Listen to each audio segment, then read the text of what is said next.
Palden Save Lama Rinpoche Dagi Chiwa Pende Den Shula Kaden Chempa Gone Jesonte Kuson Dujing Adup Sadu Sa Ning to Chempa Payo Len Mantra Lodra Chempa Tukun Denisik Drupa Chempa Chamdra Cheyantan Lodsa Chempa Shabla Solvandep Ngutu Chempa Kunda Seneche Kache Chempa Lama Nepase Sundra Chempa Drupe Jasenso Repa Chempa Shabla Solvandep Tekpa Chempa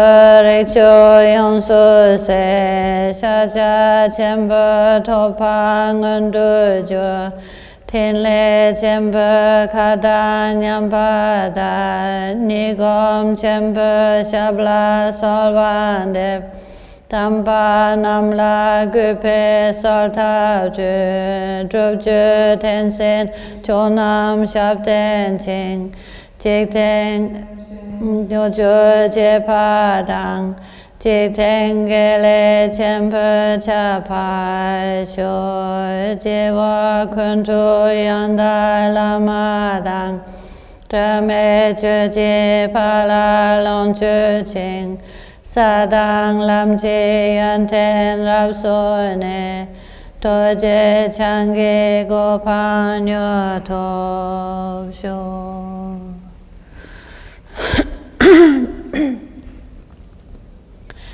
So good morning to all of you. This morning for the introduction to meditation.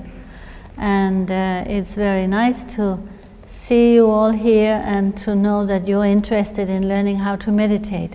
So this is really a course especially for beginners to give you a start and to enable you to really take part in some of the things that we do here. For example, our early morning online meditation. We have half an hour every morning or 5 days a week that you could join, and also twice a week on Wednesday afternoon and Saturday afternoon we are actually open where you can come to the center and have a group meditation session, a led group meditation session together. So those things are available to you, and of course if you don't know how to meditate it's a little bit hard to join. So this session and then the following Saturday session will give you enough information to get started. That's the key point. So today we'll cover some of the basics. I wanted to just briefly introduce you to the center because it's quite important that you know where your instructions come from. Like these days there is so much available on the internet, of course.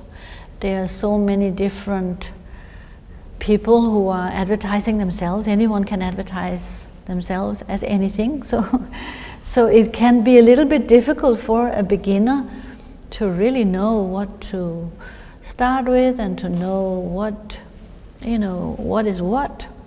And I'm not saying we're better than everybody else. I'm just saying that what's important when you receive meditation instructions, you should know the source. You should know the source and you should check out the source. And for example, so when I introduce you here to our center, we are a Buddhist center, so of course it is very much based on Buddhism. And we are a Kagyu Buddhism center, Tibetan Buddhist center. So we are a part of Samye in Scotland, which was the first Tibetan Buddhist center in the West. Started in, I think it was 1967. So now you have Buddhist centers all over the world, wonderfully so. But what you have online is a kind of supermarket, spiritual supermarket. And Also book-wise, there are so many books available. So if at least you know that much, that the teachings you're getting from here, they originate from Sakyamuni Buddha, the Buddhist meditation teachings. It's not something that I have made up. It is not my interpretation of it, really. What I am teaching you is something that comes from the text, the Buddhist texts. And then if you read books, you also know that the Buddhist tradition that we are part of is the Kagyu tradition, and our main center is in Scotland. So, but here we are in London, as you probably know. We are Samye Dzong London, so we are a branch of Samye Ling. Now, the fact that they are Buddhist, it doesn't mean that you need to be a Buddhist to meditate. That's also quite important to know, good to know. You don't have to be a Buddhist. Anyone can benefit from meditation. Meditation is about training our mind, taming our mind, working with our mind, getting to know how our mind functions, and learning methods in how to deal with the ups and downs and experiences in daily life, how to deal with our emotions, how to change our habitual patterns if they are not very positive. So all of that is the key in meditation. Of course, some meditations are particularly Buddhist and for Buddhists. So for some instructions, it makes sense that they are mostly given to Buddhists. But for this meditation that we will learn here, called Shine meditation, there's no need for you to be a Buddhist. But of course, all Buddhists, they practice it.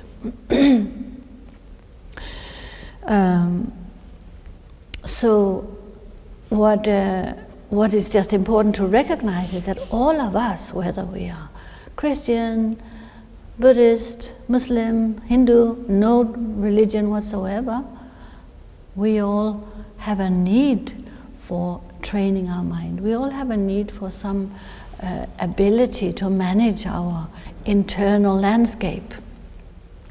And what we see is that we experience a lot of confusion, we experience a lot of negative emotions, we experience a lot of anger, attachment, fear, anxiety, loneliness, depression. You know, even in our Western society where we have so much material wealth, these emotions are rife. You know, we have so much depression. We have many people on all sorts of medical support, etc. So if only we could learn how to tame and train our own mind, a lot of that would be solved. A lot of the issues that people experience would be solved, and we would become capable of handling our emotional states. So I think everybody will approach meditation with a different purpose and motivation. You know, the reason why people are learning to meditate will be very different. It doesn't mean that all meditators are necessarily having big problems and are depressed and are in need of help, but on the whole, I would say that all of us, the whole world, the whole planet, all of us human beings, we could benefit from some mental training. We could benefit from taming our mind, because when we look at it, everybody suffers from anger and aversion and resentment and jealousy and fears and anxieties, etc. So at certain times in our life, people go through some of those emotional states, and then it's very good to know how to stabilize your mind, how to tame your mind. And it's very good to know not to get into that mind state in the first place and develop mental stability. So you could say that would be the first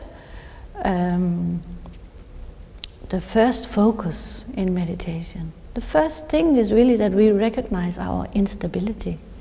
The first thing that we see when we start to meditate is how unsettled our mind is, how incapable we are of focusing on one thing for a very long time.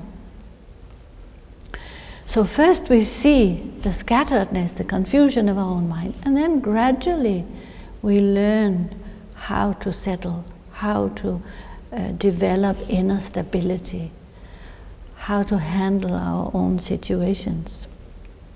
So the function of meditation is to develop first this inner stability, shine meditation. We call it shine in Tibetan. In Sanskrit it's called shamatha, but it's exactly the same thing. Shine, shamatha, whatever you text or books you come across, you may sometimes hear the Tibetan version, sometimes the Sanskrit version. In English often it's translated as tranquility meditation or calm abiding meditation. So all of these terms are the same, refer to the same.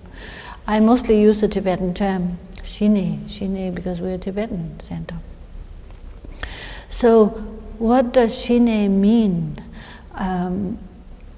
If you translate literally the word shine, shi means peace, and ne means to abide or to settle, to rest, to abide. So shine meditation is a training to enable the mind to settle in peace, to develop a calm, settled mind, to develop this inner stability, mental stability, ability to rest. And so then you could say, settled in what? So a settled mind in the present moment, that's really also key. When we meditate, we use a method. So we are focused on the method.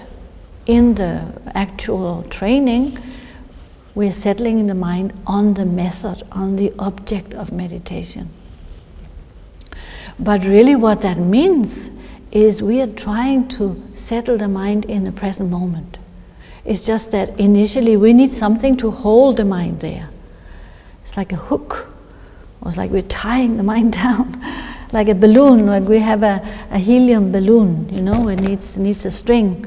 You tie the string, or when you get these balloons that are there for celebrations, they have a big rock at the bottom that sits on your table, and then there's a string, and then the balloon is floating there in space. Now, if our mind is a little bit like that, so if we didn't have that piece of rock to tie the balloon to, it would just float, right? It would just disappear. Our mind is a bit like that. We need something to tie our attention to the present moment. We need that rock. We need that thing to hold it down. And that's the method. So initially we need a method, because without a method, that's what we've been all along. We've been without a method, and our mind is here, there, and everywhere. So we need that training of the mind, and the function is then that we settle the mind, or we develop the ability to settle the mind where we want it to settle, when we want it to settle, meaning that we have some level of control. That's what we're lacking at the moment. When the mind is untrained, we have no control. What happens when we have no control is it goes here, goes there, meaning all the distractions, and depending on what those distractions are, then they make our mind agitated, and then they give rise to all the different emotions. So the emotions arise due to this mental activity. Emotions such as anxiety, stress, which many people suffer from in today's world, today's society, hard work, etc., lots of responsibility. Stress, or anger, irritation, all the things that really are not very comfortable to carry around. All the emotions that make relationships difficult, that make our life difficult, and that create pain and suffering. So when you have a settled, calm mind, those negative emotions dissolve. They're not there. So the function is then this settling our mind in the present moment. Then you could say the definition. What is the definition of meditation? So we say that the definition, to put it in a very simple way, the definition is don't hold on to the past, don't invite the future, and don't solidify the present. So those three things: don't hold on to the past, don't invite the future, don't solidify the present. That's what we're trying to do. We're training the mind, or we're trying not to do. Those are the things we're trying not to do. Say don't. It's a don't. Don't hold on to the past. Don't invite the future. Don't solidify the present. And of course, when we sit down and try to meditate and try to train the mind, we recognize that that's exactly what we're doing all the time. That's exactly what we are so busy with. That's exactly where all of our mental activity is going. We're constantly holding on to the past, or if we're not doing that, we are very, very busy speculating about the future. Or if we are not doing that, we are very, very busy, what we call solidifying the present. So I'll just elaborate a little bit on those three. So holding on to the past. Now, and of course, this doesn't happen only when we sit in meditation. This happens all the time, all our waking hours. And in the sleep, our mind is also busy. So we never really get a break from this constant involvement with past, present, solidifying past, future, present. So holding on to the past. Now, when we sit down, we're sitting down for our meditation session, trying to stay focused on the object. So then thoughts pop up, thoughts arise. Thoughts are always there. So then we can't help ourselves. We get involved with those thoughts. We follow thoughts. It becomes a whole daydream. We sit and have a long daydream. So that's not really what meditation is, of course, but that's what happens to us. Daydreams about the past. So we think this happened. Yesterday that person said this to me. This was a conversation I had. Or this happened in my job last week. Or this thing happened to me 10 years ago. Or maybe we go further back. Maybe we go back to our childhood. I had traumatic childhood. These things happen. We start to get all involved with this storyline of the past. And we've forgotten all about what we were doing. We've forgotten that we sat down to try and meditate, to try and focus on the method of meditation. Now I haven't told you the method yet, but we'll get to that. So this is what we are holding on to the past. All of that is simply thoughts. So a big part of the learning to meditate, a big part is recognizing our tendency to solidify thoughts and to identify with thoughts, to build up on thoughts, to get hooked on thoughts that actually we would rather not be involved with, but we cannot help ourselves. We have this habit. So holding on to the past, how much of the time do we spend mulling over past events and getting in a bad mood because of that? We were maybe in a really good mood when we sat down to meditate. At the end of it, we might be all uptight and upset because we did that to ourselves. We got so caught up in thoughts about the past. And for no use whatsoever. We're just draining our own energy because of lack of control, because our mind is wild. We're not able to steer the mind in a healthy direction. So holding on to the past is one thing. Then if we're not holding on to the past, we're most likely busy inviting the future. So it says, don't hold on to the past, don't invite the future. So we might be busy, we might be worrying about our new job, we might be worrying about our financial situation, we might be worrying about our health, we might be worrying about our parents, we might be worrying about anything that could be anything, right? We might be looking forward to something. It could also be that. We might have all sorts of dreams about what the future could hold. But still, it leads us nowhere.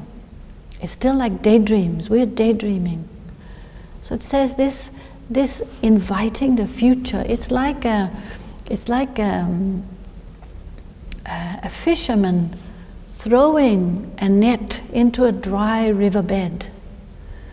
When we sit there with all those ideas and dreams, we get nothing. You know, when a fisherman, he pulls in that net from a dry riverbed, of course, maybe there's a few rocks in there, but there certainly won't be any fish. We catch nothing. That's what comes out of all these daydreams. It's just nothing, nothing, nothing, nothing. So all of this fixation on thoughts really doesn't benefit us. That's why we need to come to that recognition that how we are so hooked on our habitual tendencies of holding on to the past, inviting the future. But, you know, it gives us, along with that, a lot of distress most of the time. Unfulfilled desires, you could say. All sorts of ideas of the future. Could be unfulfilled desires and longings, or it could be anxiety, all sorts of emotions as well. And then we say, don't solidify the present. People often say, what does that mean, solidifying the present? Because in meditation we are meant to be focusing on the present, we are meant to be in the present. So this term, solidifying the present, it's a mind state where we are not in the present, we are thinking about the present. We are busy judging or evaluating or sort of being a spectator to the present. Often it means being a spectator to our own situation. We are judging ourselves, maybe. It can be judging ourselves, judging others, judging our own abilities, or what we might see as our lack of abilities. So saying, I can meditate, I can't meditate, or this is good, this is bad, or this is terrible, or this is wonderful, or this is perfect. But the thing is, it's still just mind states that are fluctuating and changing all the time. And it's not actually what's going on. It's just us chattering in the present moment, mental chatter in the present moment. So that's what we say the definition of meditation. That's what we're trying to let go of these habits of holding on to the past, inviting the future, and solidifying the present, because we recognize that it doesn't get us anywhere, and it only causes us tension, and it actually blocks us from connecting and dealing with the present moment in a real way. What we say is that we need to wake up. We need to wake up to the present moment so we can be awake in our life. We can deal with whatever the present moment throws at us. If we are awake, right, rather than sleepwalking, if somebody throws a ball at you, you'll be able to catch it. You'll be able to catch it, you'll be able to throw it back. You'll have a little game, you can have fun. Whereas if you are half asleep, most likely that ball will hit you on the head, hit you on the nose, and it'll be painful. So the idea of being awake in the moment is that we can engage with life in a way that we can make the most of all of the different situations that we have, all the different opportunities that we have. We can fully engage to the best of our ability, and that means that a better result will come out of our day-to-day dealings. Our relationships will improve because we are fully engaging with people there rather than being caught up in interpretations and caught up in emotions, etc.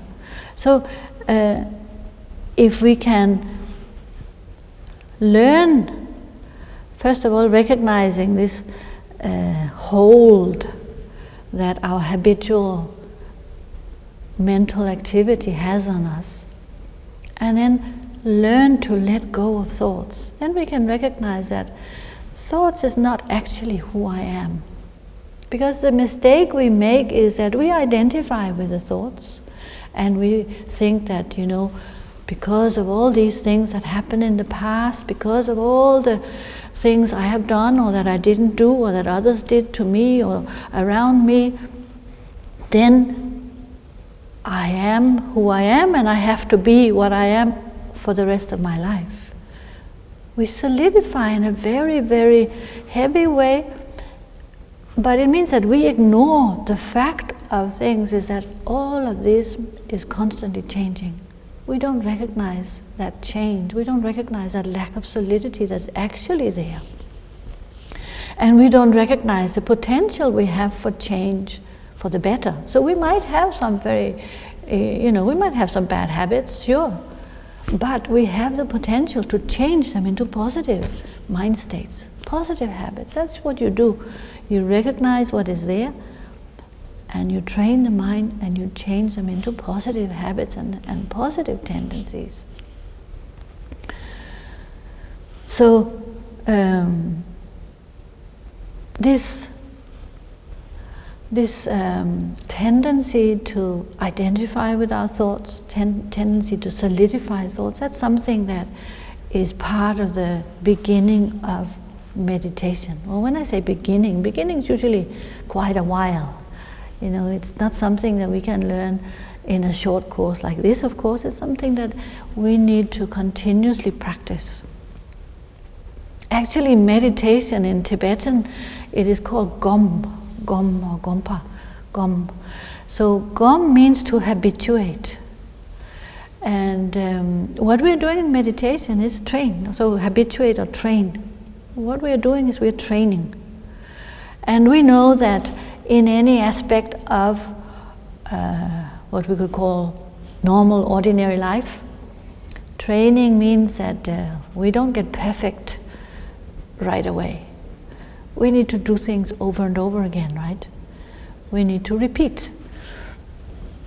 The more we repeat something, the more we train, the better we become at it. In any craft, in any sort of arts, in any skill, in any job you have, any education, it takes time and it takes repetition. So meditation is the same.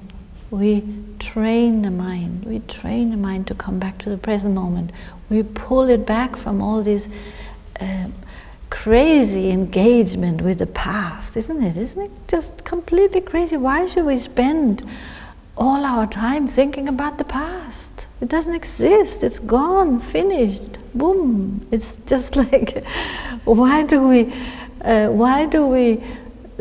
torture ourselves by telling, like repeating a story again and again? It's so boring. It's so boring, but we just can't help ourselves. Training will, coming back, training to come back to the present moment will loosen the grip of that, the power that these thoughts have on us. So you will, if you persist and you continue to learn, so continue to do more courses, continue to train your mind and practice and apply yourself and study the different teachings, then you will definitely improve. That I can say to you for sure. You will definitely feel the benefit from meditation. So that's the good news. The news is that there's work to do, but the good news is there will be definite benefit.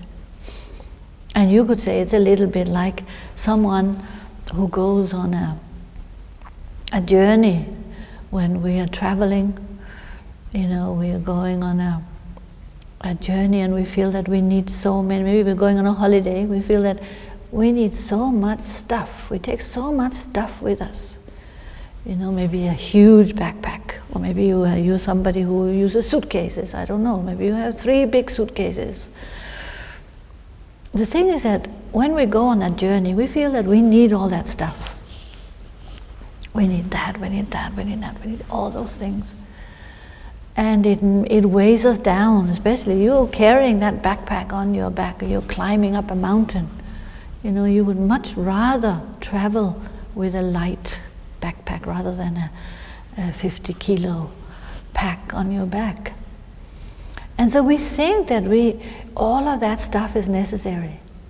What I mean by the stuff is all the stuff we have crammed in there, it's all the stuff we have crammed in here, or wherever it's going on. All this past, future, present, all this mental activity,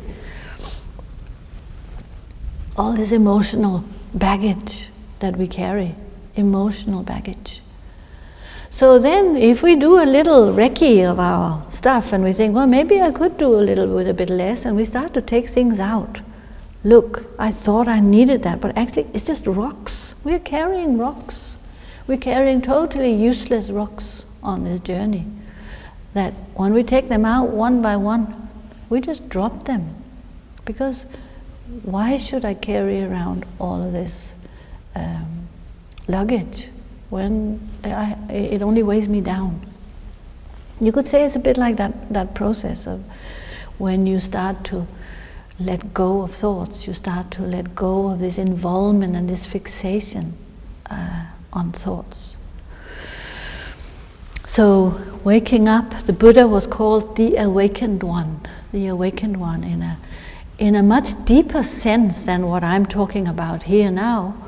We are just talking on the first level of waking up, being present, being able to be with what is going on in our day-to-day life. But the Buddha was in a much deeper sense of understanding the nature of mind, waking up. But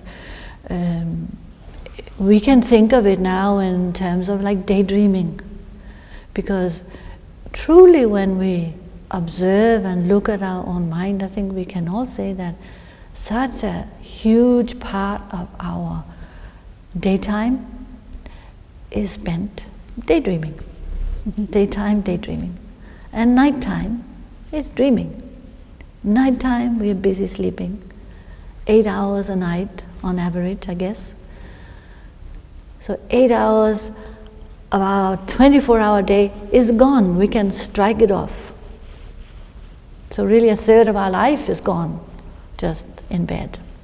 Then the other 2/3, if we think of how much time we spend daydreaming, then we can see that this is not quite, we don't benefit from this.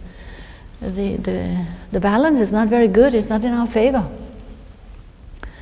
We need to wake up from all these daydreams and then be more present. So that's I think like that recognition is very important. That we sort of see that, and we see the importance and of not being so trapped by thoughts, and also recognizing, you could say that thoughts are insubstantial. How can I identify with something that's insubstantial? There's nothing there, nothing solid I can really find and pin down and say, this is it. This is it, this is me, this is who I am. The thoughts are sort of traditionally, they're compared to the clouds in the sky. And we often have cloudy days. Sometimes we have very sunny days, sometimes we have bright blue sky, vast space, clear sunshine. Sometimes we have misty days, you can't see anything. Sometimes you have heavy thunderclouds, black and heavy rain comes down. So you could say that this is like our mental landscape. And all these clouds that appear, they, when we start meditating, it's like there's no space there. There's no glimpse of that space. There's no glimpse of that blue sky, of the vastness, of the sun, of the brightness. But we know that from day to day, it changes. So we say, the thoughts are like that, like those clouds. They arise from space and they dissolve back into space. Some days they might be thunderclouds, we might be in a bad mood, we might be feeling upset for some reason, they also dissolve. Some other days might be hazy, it also dissolves. Some good days are more bright.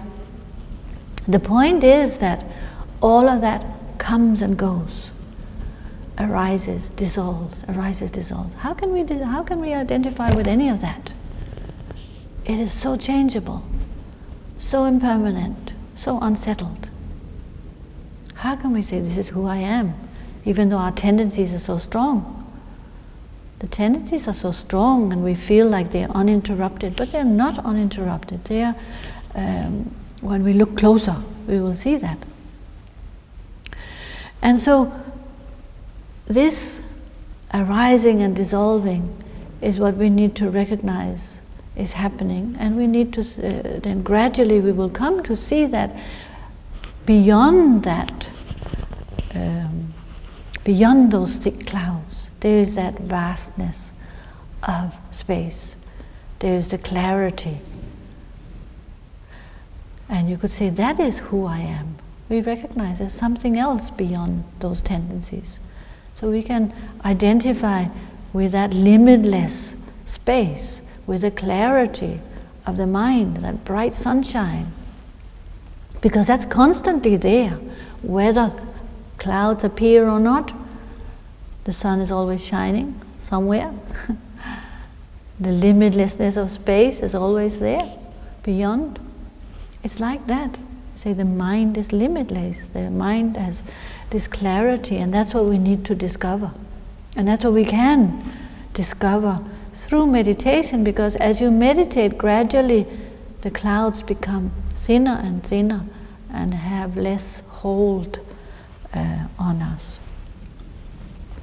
So that's your basis for meditation, that recognition. Then what we do in the actual practice, so we should talk about the technique. It's very simple in terms of what we do. So, like I have explained now, it's about bringing the mind back to the present. So what do we bring the mind back to? We need to, the mind is very insubstantial. We cannot sort of just literally tie it down, but we need something to hold it in the present moment. So that's why we use this method of, we say Shine, the Shine meditation. There's 3 categories. I mean, there's more than that, but generally the rough categories are Shine with the breathing, or Shine with an outer object, or Shine with an inner object. So today we will focus on Shine with the breath, focusing on the breath. The breath becomes our object. The breath is what we tie the mind to in the present. So the physical sensation of our own breath is there all the time. We don't have to make any effort. It happens naturally. And mind and body together, that's where we need to be. We say in the present moment, mind and body together, rather than our mind and body being so separated because we're so busy. So in the meditation, you sit in a meditation posture. So first of all, maybe we look at the posture. The posture is you should sit with a straight back. Now in the meditation traditionally, you sit on the floor, and you sit in like a little bit like you see a Buddha statue with the legs crossed. It doesn't have to be in full cross position, but your ankles are crossed is fine. So that gives you stability, that sense of having a sort of triangle with your legs, your knees. And it's important that you have a straight back. Then you have your hands on your lap. You say your right on top of your left. I hope you can see me properly. So right on top of left, they are sort of right below your navel. You put your hands there. Your shoulders are a little bit back. And your chin is a little bit in. You breathe through your nose. Your lips are relaxed, But as your tongue is touching your upper palate, that sort of happens naturally. Breathing through your nose, unless you cannot, but best to breathe through your nose, and the breath should be silent. And then your eyes, it's good to learn to meditate with your eyes open. In the beginning, you might want to sometimes close them, sometimes open, but you should not get used to always meditating with your eyes closed, because you become sleepy that way. So learn to meditate with your eyes open. You look down a little bit, and you don't move your eyes about. You just fix your eyes, your gaze in one spot. But your attention is not with what you are seeing. Okay, so that's a posture. It's called a 7-point posture, or Vairochana posture. And it's important that we try to follow the posture without being uptight about it, because our mind and body influence each other. If we have a good posture, it will help to support our meditation. So that's the posture. You can meditate on a chair, but it's best, so then you have your feet straight down, flat on the floor in front of you, your knees forward, feet down, and then the rest of the posture is the same, but you should not lean back on your chair unless you have to. Unless you have some sort of back problems, then your back should be free and straight. Because also, if you lean back, it is easier to be distracted. It is easier to sort of just let your mind drift. So your posture is like not too tight, not too loose. It's that balance. If you become too relaxed in your posture, your mind starts to drift. If you become too uptight, also it becomes a little bit tense. But straight back is important. So then that's the posture. So then what you do is, like I said, your attention is not with what you're looking at.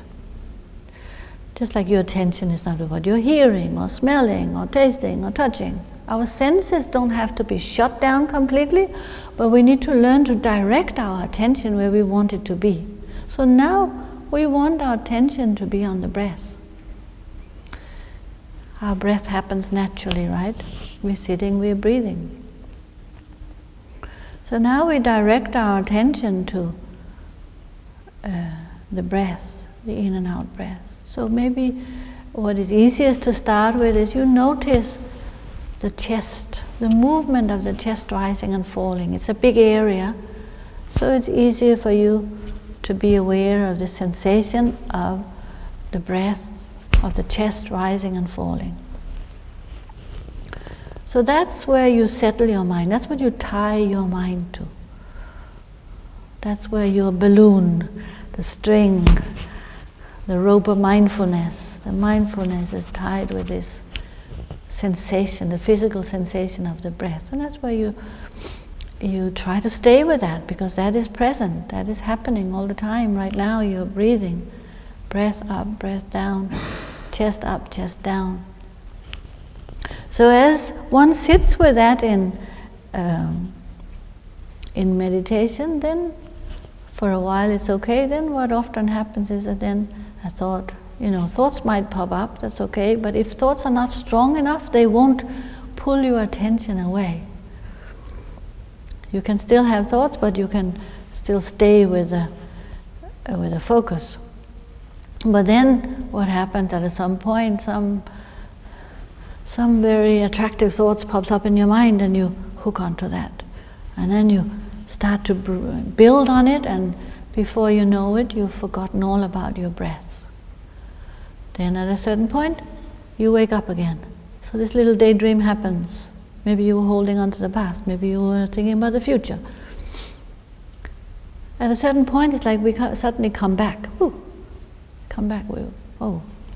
All you have to do at that point is to notice you were distracted, and then bring your attention back again to the breath. There's no need to get upset, no need to elaborate on it any further. Simply just note that you were distracted, and then come back to the breathing. So it's that process of trying to stay present without being uptight about it, without beating yourself up. And then when you do get distracted, then bring your mind back, bring your attention back. And I think we should have a little session at the end. We will do a little session of that. So you can do that daily. Meditate on the breath. I can talk further next time about the other types of meditation, when we said an outer object and an inner object. Excuse me. So this is really all you have to do. Focus on the breath, focus on the breathing, bring the mind back when you're distracted. That's the training, coming back to the present moment. Come back, come back, come back.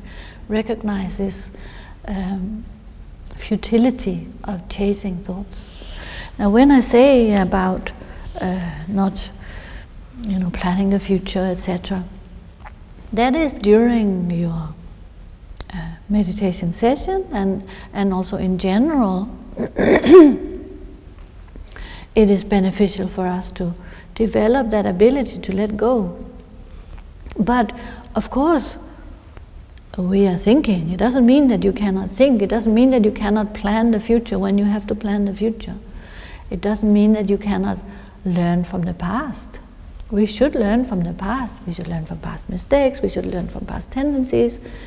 But when we talk about the training of the mind, is we need to learn to be present, and then to, through that, be able to plan the future when we want to plan the future. To think about the past when we want to think about the past, and to be able to let go of the past when we want to let go of the past. So meaning to have that freedom and not to be a slave to those thoughts, which is what we are when our mind is not in control, when we haven't trained our mind. So I hope that is clear. But if you have any questions, you feel free to email them to the office, and then next time I can answer your questions, okay? Then in terms of time, the time to meditate, what people often ask is the length of the session and when to meditate, how long to meditate for. So as a beginner, it is better not to have very long meditation sessions, because you get too tired. Better to have many but short sessions. If you're able to fit it into your day, you can have little sessions throughout the day whenever you can. Even if you're sitting on a park bench, or if you're sitting on the tube train, you could still meditate. Sort of, you don't have to announce it to the world, but you could still do a little bit of a session. So it's better to have more short sessions than, say, one long session. And then in the text it's generally said beginning of the day and end of the day are best for meditation. Beginning of the day is when we are starting our day, our energies are rising. It's a good beginning to the day if you can do a short session before you go to work, for example.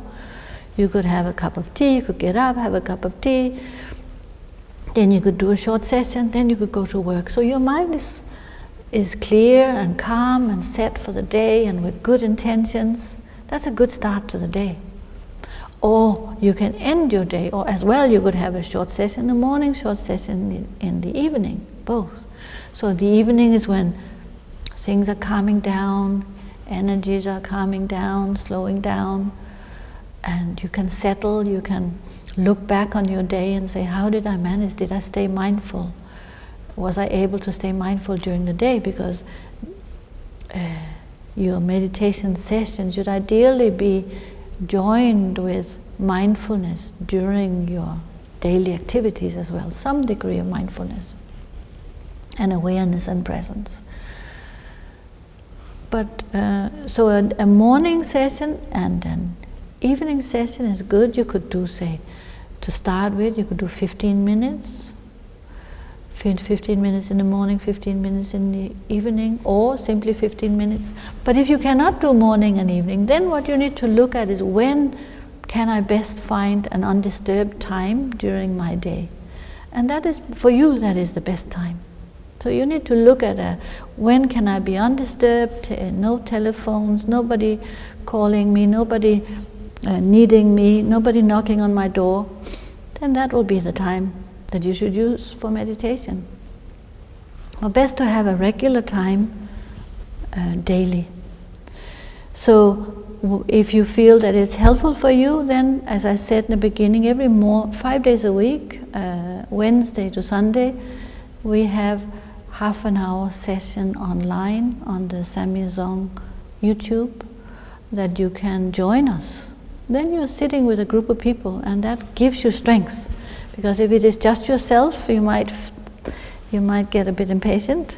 Whereas if you know that you see that there are other people practicing with you, it just gives you more strength. So that's what I would recommend for you to do. Then we'll continue next week, and now we will just finish with a short little session. We only have a few minutes left, so just please put yourselves in the posture, and so straight back, hands on your lap, and you try to keep your eyes open but looking down a little bit. Don't bend your head over. Many people tend to do that. So you should not have your head, actually your neck should not be bent, your neck is straight. Also you should not have your head backwards. Sometimes that also happens. This will create more thoughts. So having the straight line from the top of your head down is quite important. Then now I'll ring the gong, and then you just sit and try to be aware of your breathing. So first on the chest. Today we will just focus on the chest. The next time we will focus at the tip of the nose. Okay?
So that's a little sort of taster of a session. There was only 5 minutes. And what you should do is try to be relaxed. See it as it's a luxury for you to do nothing. It's a luxury for you to just sit with yourself without having to do this, having to do that. Do it with that feeling and not thinking, oh, I have to be tight, I have to do this, or I mustn't think. But so try to balance this attitude between tightness and relaxation. And then I'll see you next week. And then I think it would be really good if you try and do some meditation daily between now and then to give you more experience. And like I said, feel free to email us to the office any questions that you might have. Then we can deal with them next time. So then now we'll do the dedication. Have a wonderful week. All the best. Bye-bye. So we'll do the dedication. Senam deye tamche sepane topne nyepe danam pamche ne jegana je balav tupaye sepe sole dowa dolwa sho.